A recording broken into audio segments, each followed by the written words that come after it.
Welcome back to the Viper Miner channel. Today, small, quick review of my mining cave.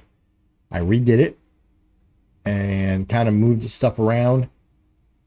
It's still a work in progress, but I thought I'd show you what I did and see if anybody had different thoughts. I redid kind of like airflow through it. And so let's get down there and we'll take a look at it. All right, so this is the mining room. I've made some major changes to it. If you remember in the original build out series, this rack was up against this wall. And then my intakes were going through this rack and then individually an intake from the bottom here, which is the Viper rig, and then two on the Blackbird rig here. And then this dehumidifier was in the middle of the room here. So what I did is I turned the rack to be this way. I put the Antminer L3++ up here. There is one rig up here that's off. I believe that's the Colonial one. And then this one is all 2060s.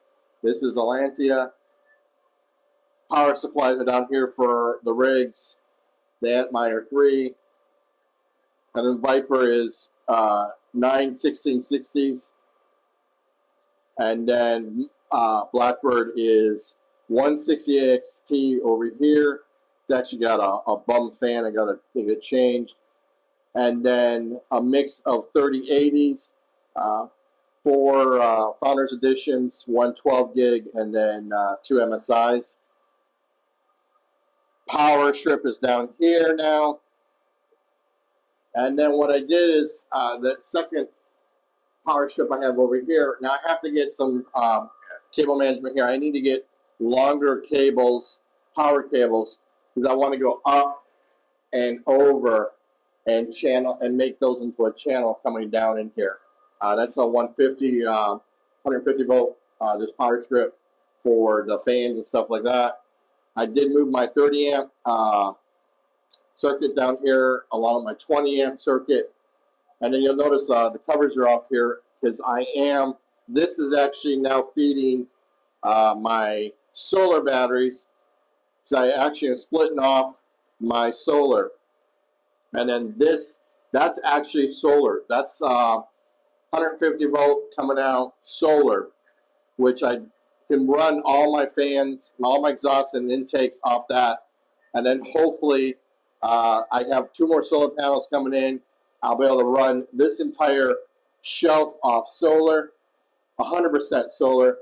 And that includes the L3++ at the lower, at the 503 hash rate, 600 and something watts, which with these fans, these are not the stock fans. These are much quieter, but that's Atlantia and the S3 or L3, which L3 is about 723 watts.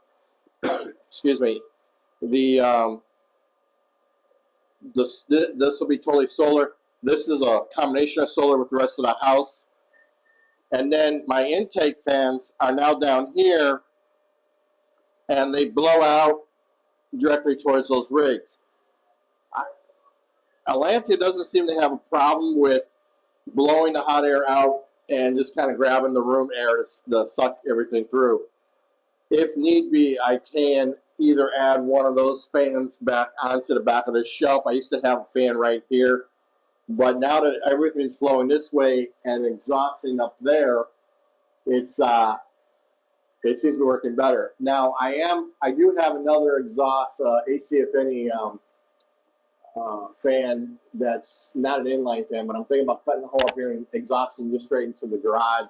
That actually exhausts all the way out towards my roof vent, and it blows directly outside.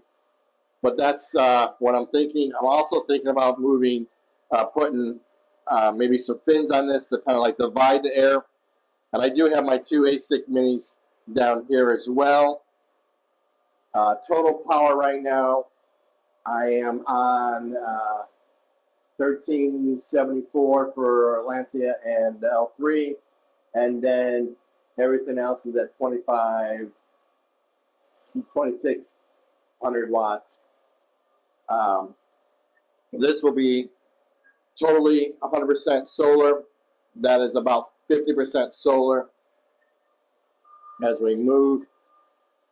The other thing that I am looking at possibly doing is adding one of these fans as maybe an 8-inch fan instead of a 6-inch fan. I wish I would have just gone with 8-inch to begin with, but I was a little hesitant on cutting holes in my wall that were 8 inches in diameter. Believe it or not, that the 2 inches, at least when you start cutting a hole in the wall, it looks awfully big. But that's the plan. And then I still need a little bit more cable management in here. But and the other thing I did do is, instead of having to keep coming out here in the summer to empty out the bin for the dehumidifier, the direct hose cable goes out through my garage door and then out to the bushes, so it gives some water to the bushes during the summer.